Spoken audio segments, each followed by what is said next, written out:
ప్రపంచవ్యాప్తంగా చమురు గ్యాస్ సంక్షోభం సందర్భంలో అన్ని దేశాలు పడినటువంటి కష్టంలో మనం ఒక్క 5% పడ్డాం. మిగతా వాళ్ళు 100కి 35 నుంచి 40% కష్టపడితే మనం 5%మే పడ్డాం.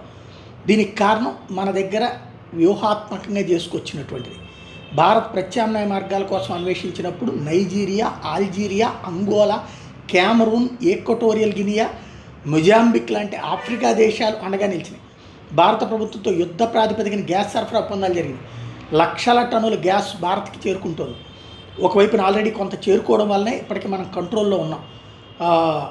ఒకప్పుడు ఆపరేషన్ సంజీవని అంటూ మనం వ్యాక్సిన్ మైత్రి పంపించాం. అప్పట్లో వాళ్ళందరికీ వ్యాక్సిన్స్ పంపించాం. ఇప్పుడు అదే ఒక రకంగా ఉపయోగపడింది.